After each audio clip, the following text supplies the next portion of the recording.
ஆண்டவருடைய ஆவி என்மேல் உள்ளது, ஏனெனில் அவர் எனக்கு அருள் பொழிவு செய்துள்ளார். ஏழைகளுக்கு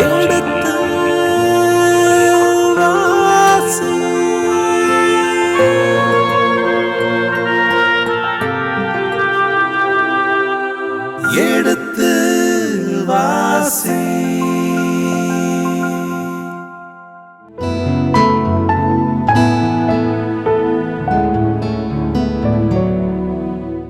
இனி இதயங்களே எடுத்து வாசி நிகழ்ச்சியில் சாமுவேலின் முதல் புத்தகத்துடனான விவிலிய விளக்கங்களுக்கு செவிமடுத்துக் கொண்டிருக்கின்றோம். கடந்த பகுதியின் தொடர்ச்சியை இன்று தொடங்குவோம். வாருங்கள் நிகழ்ச்சிகள் செல்வோம். உங்கள் சார்பாக தந்தை அவர்களுக்கு வணக்கம் சொல்லி நிகழ்ச்சியை தொடங்குவோம். வணக்கம் தந்தை அவர்களே.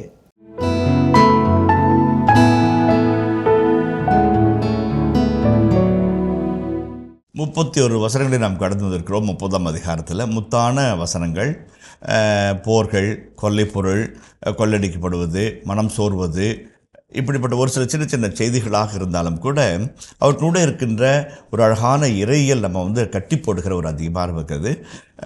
31ஆம் அதிகாரத்தில் 11 வசனங்கள் தான் இருக்கிறது.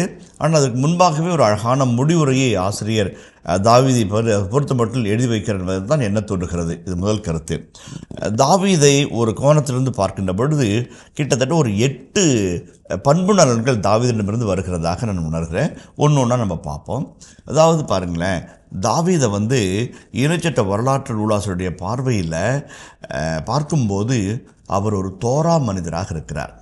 தோரா மனிதராக, சட்டத்தை நேசிக்கிறவராக, சட்டத்தை கடைபிடிக்கிறவராக, சட்டத்தை உயிரினும் மேலாக கருதுகிறவராக, எந்த நிலையிலும் சட்டத்துக்கு புறம்பாக பிறழ்ந்து நடவாத ஒரு மனிதராக தன்னை அடையாளப்படுத்திக் கொள்கிறார். பாருங்கள், 3 காரியங்கள், 3 சாட்சிகளை சொல்கிறேன். ஒன்று, சவுல் குறுக்கேட்கும் போது ஆவிகளோடு பேசினார், கடவுளில் விளக்கப்பட்டதை செய்தார், கடவுளின் தண்டனைக்குரியவற்றை செய்தார். அவரே நாட்டில் அனைத்து பில்லிசூனியக்காரர்களையும் மாய வித்தை செய்வர்களையும் ஒழித்திருந்தார். ஆனால் அவரே அதில் போய் விழுறார். அதுவே அவருடைய அழிவுக்கு காரணம் என்று 1 குறிப்பேடு 10ஆம் அதிகாரம் 14ஆம் வசனத்தை நம்ம பார்த்தோம். ஆனால் தாவீது சட்டத்தின் மனிதராக, கடவுளை தொழுவது தெரிய வேண்டுமா, தலைமை குருவை கூப்பிடு அல்லது உயர் குருவை கூப்பிடு, அவருடைய எவ்வகத்தின் வழியாக இவரை தொழுதி தெரிந்து கொள், சட்டத்தின் மேலாக இருக்கிறார். 2வது, தோரா சொல்லுகிறது ஏழைகள், அனாதைகள், கைம்பெண்கள், அந்நியன், அதான் கெர் என்று எப்படி மொழி சொல்லுவாங்க, அதே போல் வேற்று நாட்டினர் அல்லது அயலான், இதெல்லாம் மொழிபெயர்ப்பு செய்கிறாங்க. இவங்களெல்லாம் மறக்கக்கூடாது அப்படிம்பாங்க.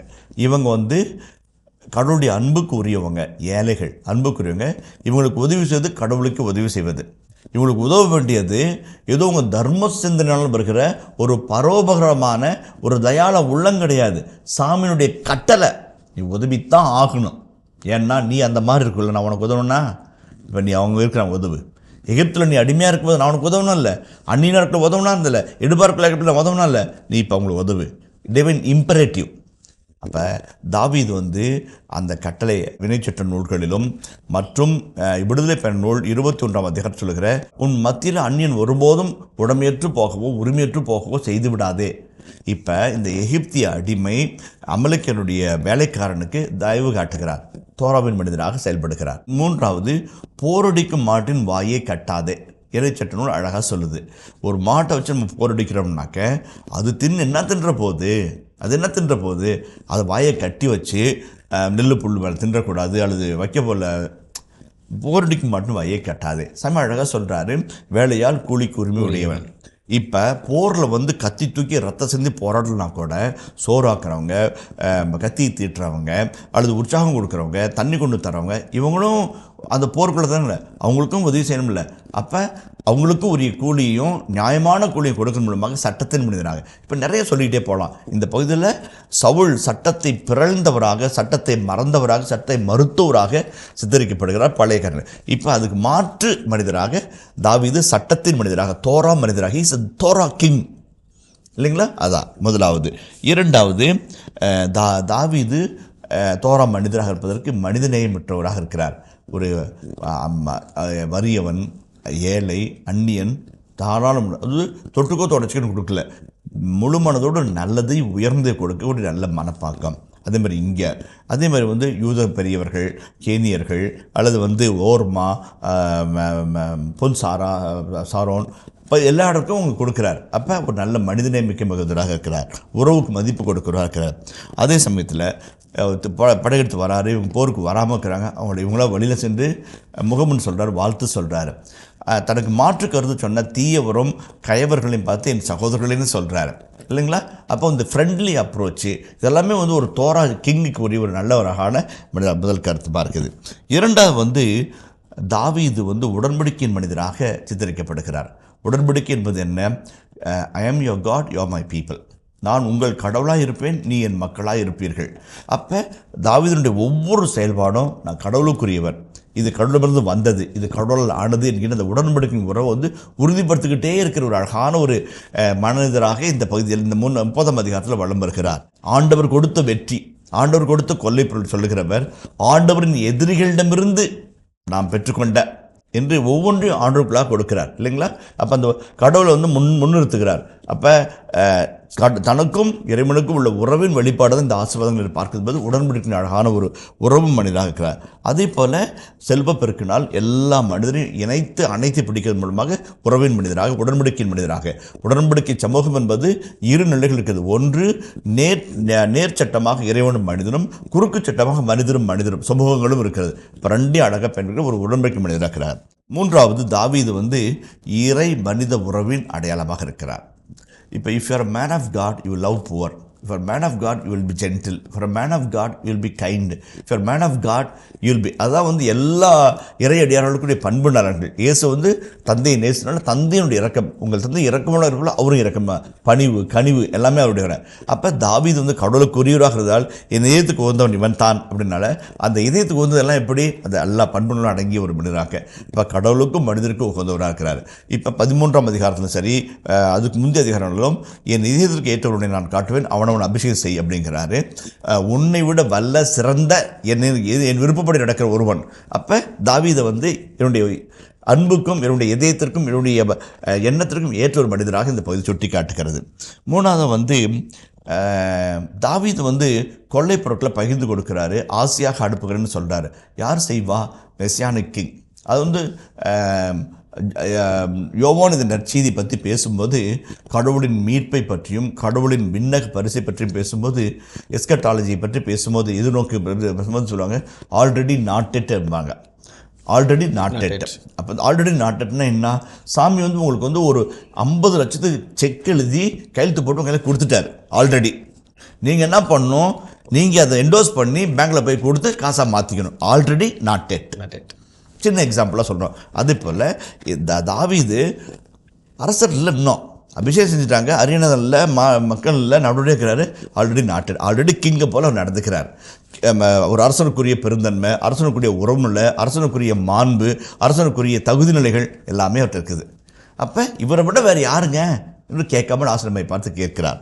அது மெசியானிக் கிங்காக இருக்கிறார். அடுத்ததாக தாவீது ஒரு நல்ல உழைப்பாளி, கடின உழைப்பாளி. மாலை தொடங்கி அடுத்த நாள் மாலை வரை போராடுகிறார் இல்லைங்களா. அப்போ குரானில் அழகான ஒரு சூறா இருக்குது. என்ன சொல்லுதுன்னா, ஜெபி, கடவுளால் மட்டும்தான் நடக்கும்ன்றது போல் ஜெபி, கடின உழைப்போடு பாடுபடு, ஏனென்றால் உழைப்பால் மட்டும்தான் சாதிக்க முடியும் என்பது போல் உழை. அப்போ இறை உதவியும் மனித உழைப்பும் நினைக்கும்போது உன்னை வெல்வதற்கு யாராலும் முடியாது. தாவீது தான் கடவுளை எவ்வளோ நம்பினாரோ அவ்வளோ தன்னை நம்பினார். The man of God be a man of self confidence இல்லைங்களா. அதான் ரொம்ப முக்கியமான ஒரு கருத்து, ரொம்ப அழகான கருத்து. அந்த ஓரா லபோரா என்று அந்த பெனடிக்டன் குழும சகோதர துறவியர்கள் சொல்லுவாங்க. ஜெபமும் உழைப்பும் தான் அவங்களுடைய வாழ்க்கை கோட்பாடே. உழைக்கணும், ஜெபிக்கணும், இதுதான் ரெண்டு. அதுதான் தாவீது செய்கிறார். உழைக்கிறாரு, ஜெபிக்கிறார், இரண்டையும் இணைக்கிறாரு, வெற்றி பதில தொடர்ந்து நடக்கிறார். அதுதான் அழகான ஒரு வாழ்க்கை பாடம். தாவீது 30ஆம் அதிகாரத்தில் தனி சிறப்பான விதத்தில் அந்த பகுதியை நம்ம பார்க்குறோம். அடுத்ததாக ஒரு ப்ராப்ளம் வருதுன்னு வச்சுங்களேன். நகரை தீக்கிரையாக்குறாங்க, நம்ம கொஞ்சம் அசத நேரத்தில் நகரை தீக்கிரையாக்குறாங்க, மனைவியை கொள்ளடிச்சிட்டு போயிட்டாங்க, அவருடைய படைவர்களுடைய குழந்தைங்க, புதல்வர்கள், புதல்வியர்கள், பெண்கள், ஆண்கள் அத்தனை பேரையும் கடத்திட்டு போயிட்டாங்க, ஆடு மாடல் எடுத்துட்டு போயிட்டாங்க. Crisis, big crisis. நம்ம என்ன பண்ணுவோம்? ஒரு ஆங்கில எழுத்தர் அழகாக சொல்கிறாரு, when there is a problem, don't react, respond. ரொம்ப ரொம்ப முக்கியம். நிறைய சமயத்தில் நம்ம ரியாக்ட் பண்ணுவோம். அவன் யார் இப்படி சொல்கிறதுக்கு, நீங்கள் ரியாக்ட் பண்ணுறீங்கன்னு அர்த்தம். அதே உங்களுடைய ஆட்டிடியூட்னால, உங்களுடைய மெச்சூரிட்டினால, உங்களுடைய பண்புணர்னால, உங்களுடைய அறிவினால, உங்களுடைய படிப்பினால, உங்களுடைய அனுபவத்தினால respond to the situation. That is a problem solving. நம்ம ரியாக்ட் பண்ணோம்னா action, reaction and worry and destruction. இதை ரெஸ்பாண்ட் பண்ணோம்னாக்க சொல்யூஷன். தாவீது ரியாக்ட் பண்ணல, அடித்தான் அவனை தூக்குற பாரு இல்லை, யோசிக்கிறாரு, நடக்கிறாரு, அழகாக ரெஸ்பாண்ட் பண்ணுறாரு. எப்படி பண்ண அதே மாதிரி திரும்பி வரக்கல, இவங்களாம் வரலைங்க, இவங்களாம் அங்கே ஒரு பொருள் கொடுக்கக்கூடாது, வேணால் பொண்டாட்டி பிள்ளைங்க கூட்டு போகட்டும், ரெஸ்பாண்ட் பண்ணுறார், ரியாக்டே பண்ணல. உங்கள் பேர் யார் தான் கேட்பார், நான் கேட்க மாட்டேன்டா, என்னடா சொல்கிறது, அது ரியாக்ஷனு. யார் தான் கேட்பார், நீங்களே ஒரு உண்மைக்காக யோசிச்சு பாருங்களேன். ரெஸ்பாண்டிங் டு த சிச்சுவேஷன், அவ்வளோ ஆசீர்வாதம் கிடைக்குது. Beautiful response, divide equally, send to everybody, எல்லாரும் கொடுங்க ரெஸ்பாண்ட். அதான் தாவீதினுடைய ஒரு அழகான ஒரு ப்ராப்ளம் சால்விங்க்கு ஒரு அழகான ஒரு கீ கிடைக்குது நம்மளுக்கு. இப்படி தான் அவர் எல்லா பிரச்சனையுமே சமாளிக்கிறார். ஒரு முறை இல்லை, 2 முறை, 3 முறை ஈட்டி எறிகிறார். செவுத்தா அப்படியே பின்னிம் டு த வால், அதை இங்கிலீஷில் சொல்கிறாங்க. அப்படியே செவுற அரையணும்னு ஆசைப்படுறாரு. 3 தடவை மிஸ் ஆகிட்டு 3ஆவது தடவை ஓடுறாரு. ஓடினோடனே ரியாக்ட் பண்ணுன்னா, அண்ணன்ட்ட நீலாம் அண்ணாடா, 7 பேர் என்கிட்ட பிறந்துங்கடா, கோலியை தூக்கி எரிச்சா, வாங்கடா தூக்கி போகலாம், தூக்கி போட்டு மிதிச்சு என்னன்னு கேட்கலாம். ரெஸ்பாண்டு எங்கே பண்ணுறாரு, சாமுவேல்கிட்ட போகிறார், பேசுகிறார். சாமுவேல் சொல்கிற மாதிரி அவர் நடவடிக்கையில் மாற்றுறார். Reaction is not a solution, responding is a solution. தாவீது அழகாக ஒரு ப்ராப்ளம் சால்விங் மெத்தடாலஜி நம்மளுக்கு கொடுக்குறாரு. நான் மாதா பற்றி சொல்ல நிறைய நினைக்கிறேன். அந்த அம்மாவும் அப்படி தான். She will never react, she will respond. அது காணவராக இருக்கட்டும், தன்னம் தனியெல்லாம் தவிச்சு ஒரு தலைச்சி பிள்ளை பெற்றெடுக்கிறதா இருக்கட்டும், no reaction, responding to situation. அது மாதிரி இடையர்கள் வராங்க, 3 ஞானிகள் வராங்க, வானதூரம் பாடுறாங்க, அதை எதை சொல்கிறாங்க, நோ ரியாக்ஷன், ரெஸ்பாண்டிங். உள்ளத்திலிருந்து சிந்தித்து வந்தாள். அழகாக ஃபிட்ஸ்மேர் என்கிற உலக புகழ்பெற்ற ஆசிரியர் சொல்வார், இயேசுவின் பிறப்புக்கு ஒவ்வொருத்தரும் பதில் சொன்னாங்க. என்ன பதில் சொன்னாங்க, இடையர்கள் ஆடி பாடி நாங்கள் கண்டதையும் எல்லாருக்கும் அறிவித்தாங்க. வானத்தோர் உன்னதங்களிலே கடவுளுக்கு மகிழ்வுண்டாங்க. ஞானிகள் பொன் தூபம் வெள்ளை போலாம். அல்லது எருசலேம் நகரம் கலங்குது. ஏரோது திகில் உற்றான், நானும் போய் வணங்குவேன் சொல்லுங்கன்னு சொல்லி நயவஞ்ச நாடகம் ஆடுறான். அல்லது தலைமை குருக்கள் புத்தகத்தை விரித்து பார்த்து எஃப்ராத்தா ஐயோ அப்படின்னு யோசிக்கிறாங்க. அந்த அம்மா மட்டும் அனைத்தையும் உள்ளத்திலிருந்து சிந்தித்துவார். Her reaction is so beautiful. It's not reaction, responding. When everybody was reacting, she was responding. அழகான ரெஸ்பான்ஸ். அதான் அந்த அம்மாவுடைய அழகான மனநிலை, ரொம்ப அழகான மனநிலை நமக்கும் வரணும். நிறைய சமயத்தில் அது அனுபவத்தோடையும் அல்லது சில சமயத்தில் வயதோடையும் கூட வரக்கூடாதாக இருக்கணும். ஆனால் இந்த மெச்சூரிட்டி சின்ன வயசுலேயே வந்துருச்சுன்னு வச்சுங்களேன், ரொம்ப நல்ல தலைவனாக, நல்ல செயல் ஊக்கம் பெற்ற மனிதராக, நேசித்து வெற்றியை சுவைக்க வைக்கிற ஒரு வழிகாட்டியாக மாறுறதுக்கு வாய்ப்பு இருக்குது. அதான் தாவீது நமக்கு சொல்கிற அழகான ப்ராப்ளம் சால்விங் மெத்தடாலஜி. அதே மாதிரி ரெஸ்பாண்டிங் டு த சிச்சுவேஷன். இறுதியாக தாவீதின் வாழ்க்கையில் இருக்கிற ஒரு அழகான ஒரு ஆளுமை பண்பு பார்க்கும்போது பி அ ட்ரெண்ட் செட்டர் என்று சொல்லலாம். காந்தியர்களுடைய பல பொன்மொழிகள் ஒரு அழகான ஒன்று, be a change that the change you want to be. எந்த மாற்றத்தை விரும்புகிறாயோ அந்த மாற்றமாக நீ ஏன் இருக்கக்கூடாது என்ற ஒரு சவாலை காந்தியர்கள் முன்பாக வைப்பார். ரொம்ப அழகான ட்ரெண்ட் செட் பண்ணும். இந்த தேசத்தின் ஒரு மிகப்பெரிய மனிதராக காந்தியடிகளை அவர் பார்ப்பது எதனால், அரசியல் ஞானியாகவோ அல்லது பல்வேறு திறமைகளின் சுரங்கமோ அல்ல, ஒரு அழகான ஒரு ஆன்மீகவாதியாக பார்க்குறாங்க. ஒரு போர்க்களத்தையே ஒரு பூக்களமாக மாற்றக்கூடிய வல்லமை அவருடைய அகிம்சைக்கு இருக்கிறதா நினைக்கிறாங்க. சூரியன் பிரிட்டிஷ் சாம்ராஜ்யத்தில் அஸ்தமிப்பது கிடையாதுன்ற ஒரு நிலையை மாற்றி கத்தியின்றி ரத்தமின்றி யுத்தமோடு நடத்தி ஒரு புரட்சி உருவாக்குறாரு. Be the change, you be you. அதான் நான் நிறைய சமயத்தில் ட்ரெண்ட் செட்டுறது ட்ரெண்ட் செட்டிங் இங்கே ஒரு கோடு விட்டுக்கிறது, இங்கே ஒரு கோடு விட்டுக்கிறது, இங்கே ஒரு கோடு விட்டுக்கிறது, இங்கே ஒரு கோடு, அது ட்ரெண்டு சொல்லலை. ட்ரெண்ட் செட்டை இங்கேருந்து வரணும் அப்படி வாழ்க்கையை மாற்றி போடணும். தலையில் இருக்கிற கோட்டை மாற்றுறது கிடையாது, உங்களுடைய தலையெழுத்தை மாற்றணும். அதுதான் ட்ரெண்ட் செட்டிங்கிறது. காந்தியடிகள் சொல்கிறார், தாவீது தான் பண்ணுறார். ரொம்ப அழகாக சிவார் என்ன சொல்கிறாரு, அந்த போருக்கு கொள்ளை பொருளுக்கு யாருக்கெல்லாம் எவ்வளோ விரும்பணும் ஒரு ட்ரெண்ட் செட் பண்ணுறார். அவருக்கு முன்னாடி கிட்டத்தட்ட அப்ரஹாமின் காலத்துலேருந்து தாவீதின் காலம் வரைக்கும் 1000 ஆண்டுகள். கிட்டத்தட்ட வரலாற்றுக்குள்ளே தாவீது நுழையும் போது 980 900 ஆண்டுகள் வரைக்கும் யோசிக்காத ஒரு சிந்தனையை அவர் யோசிக்கிறார். இவன் அடுப்போதுறான், சோறாக்குறான், சட்டி கழுவுறான், சாணாள்றான், கழுதையை பார்த்துக்கிறான், ஒட்டகத்தை பார்த்துக்கிறான், ஆடு மாடுகளை இது பண்ணுறான், உனக்கு சாப்பாடு கொண்டு வரான், தண்ணி கொண்டு வரான், அவனுக்கு இவ்வளோ தான், கத்தி எடுத்துன்னு மட்டும் தான் அவ்வளோ அப்படின்னு சொல்லக்கூடாது. என்ன நியாயம்? எல்லாத்துக்கும் கூட ஈக்குவலா எல்லாருக்கும் சம்பளம், அவனுக்கும் அந்த அவன் வாழையை மட்டும் ஏன் குறைச்சி மதிப்பிடுற? அழகாக தட்டி விடுறார், ட்ரெண்ட் செட் பண்ணுறார். இன்றைக்கு வரைக்கும் தாவீதின் சட்டமே நியமமாகவும் கட்டளையாகவும் வாக்கியமாரு. ட்ரெண்ட் செட்டிங் ரொம்ப முக்கியம். இன்றைக்கி மட்டும் நம்முடைய மெய்ப்பர்கள், நம்முடைய அருங்கொடைய இயக்கத்தினுடைய தலைவர்கள், நம்முடைய மறைக்கல்வி போதக ஆசிரியர்கள்லாம் ட்ரெண்ட் செட்டிங்காக இருந்தானாக்க நம்ம பிள்ளைங்க உள்ளத்தில் வீரியமும் வைராக்கியமும் உள்ள 30-60 விதைகள் துவப்படும். நம்ம செத்தவங்க வெத்தலை பாக்கு கொடுத்த கணக்கம் போகிறதுனால அந்த வீரியமும் இல்லை, வைராக்கியமும் இல்லை, வாழ்க்கையில் ஒரு தெளிவும் இல்லை நம்ம குழந்தைங்க கையில், இல்லைங்களா? அதான் இந்த ட்ரெண்ட் செட்டராக மாறணும். ஒவ்வொருத்தரும் ட்ரெண்ட் செட்டராக மாறணும். என் கையில் 50 பிள்ளைங்க இருக்கிறாங்களா, இதை மாற்றி காமிக்கிறேன், இல்லைங்களா? அதுதான் ட்ரெண்ட் செட்டிங் கலாச்சாரம். தாவீது அதை பண்ணுறாரு, எல்லா இடத்துலையும் பண்ணுறாரு. அது ஜோனத்தான்கிட்ட பழகக்கூடாதும் சரி, மிக்கேல்கிட்ட பழகக்கூடாதும் சரி, அல்லது சாமுவேல்கிட்ட பழகக்கூடாதும் சரி, ஒரு ட்ரெண்ட் செட் பண்ணி அழகாக ஒரு நியூ ட்ரெண்டில் போயிட்டு இருக்கிறார். அதனால தான் இன்றைக்கும் தாவீது ஒவ்வொரு யூதர்களுக்கும் நேசத்துக்குரிய நல்ல மனிதராக இருக்கிறார். சாலமோன் பெருந்தலை, செம தலை, விஸ்டம்னா தான் கெத்துபிம்னாக்க சாலமோன் தான். ஆனால் அவர் அப்படி தூக்கி சாப்பிட்டு போவார். தாவீது மனித நேயம், ஒரு தலைமைத்துவம், ஒரு சிறந்த ஆளுமை, கடவுள் மேலே நம்பிக்கை வைக்கிறது, கடைசி வரைக்கும் கடவுள் பிரபணிக்காக்கிறது, தடுக்கி விழுந்தாலும் கூட ஐயோன்னு சொல்லிட்டு எந்திரிச்சு நிற்கிற ஒரு நல்ல வல்லமை அந்த மனிதர்கிட்ட இருந்துச்சு. அதான் ட்ரெண்ட் செட்டிங்குடைய அழகான பண்புகள். இத்த கருத்திலோடு நம்ம நிறைவு செய்வோம்.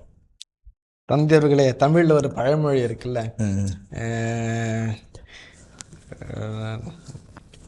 நான் உனக்கு அப்பண்டாங்கிற மாதிரி, சாமுவேல் சாலமோன் ஞானத்தில்னா தாவீது அவருக்கு தாத்தண்டா, அவருக்கும் மேலதான் சாமி இருப்பாரு.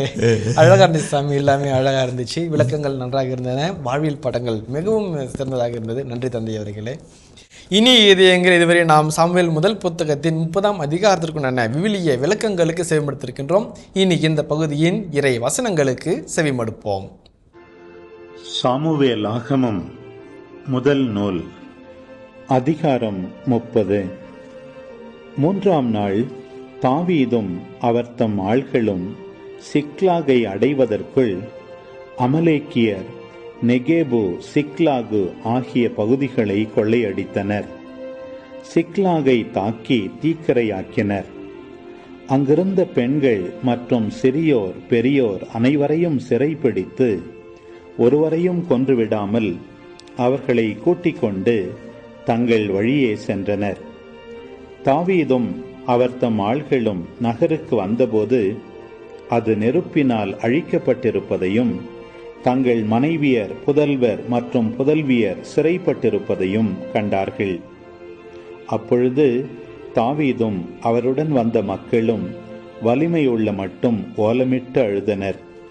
தாவீதின் 2 மனைவியராகிய இஸ்ரேலை சார்ந்த அகினோவாமும் கர்மேலை சார்ந்த நாபாலின் கைம்பெண்ணான அபிகாயிலும் கூட சிறைப்பிடிக்கப்பட்டிருந்தனர். தாவீது மிகவும் மனவருத்தமடைந்தார். வீரர் அனைவரும் தங்கள் புதல்வர் புதல்வியர் பொருட்டு மிகவும் துயருற்றதால் அவரை கல்லால் எறிய வேண்டும் என பேசிக்கொண்டனர். ஆனால் தாவீது கடவுளாகிய ஆண்டவரின் வலிமை பெற்றிருந்தார். பின்பு தாவீது அகிமலக்கின் மகன் குரு அபியத்தாரிடம், ஏபோதை என்னிடம் கொண்டு வாரும் என்று கூறவே அபியத்தார் ஏபோதை தாவீதிடம் கொண்டு வந்தார்.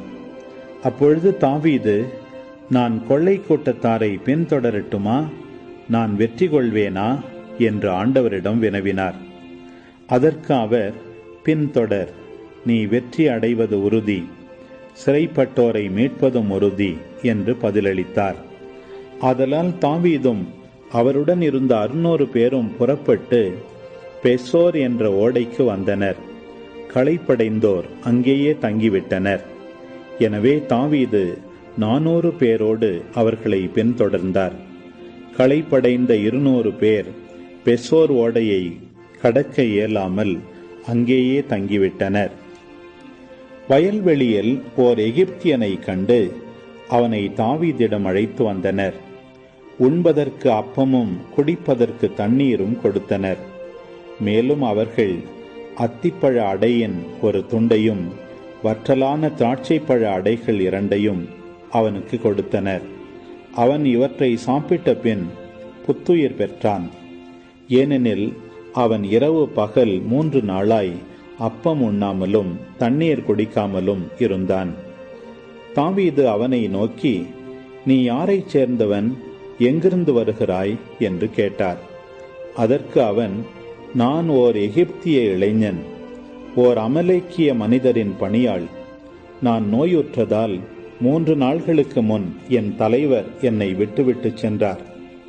நாங்கள் கிரேத்தியரின் தென்பகுதியையும் யூதாவின் தென்பகுதியையும் காலேபின் தென்பகுதியையும் கொள்ளையடித்து சிக்லாகை தீக்கிரையாக்கியிருந்தோம் என்று பதிலளித்தான்.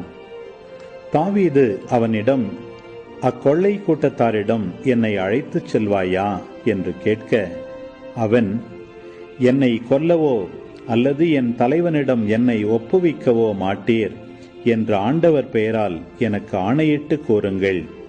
அப்பொழுது நான் அக்கூட்டத்தாரிடம் உங்களை அழைத்துச் செல்வேன் என்றான்.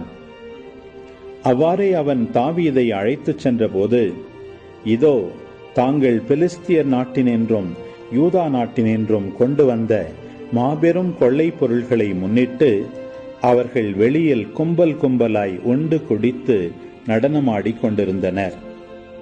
தாவீது அன்று மாலை தொடங்கி மறுநாள் மாலை வரை அவர்களோடு போரிட்டார். ஒட்டகங்கள் மீது ஏறி ஓடிய 400 வீரர்களை தவிர அவர்களுள் ஒருவனும் தப்பவில்லை.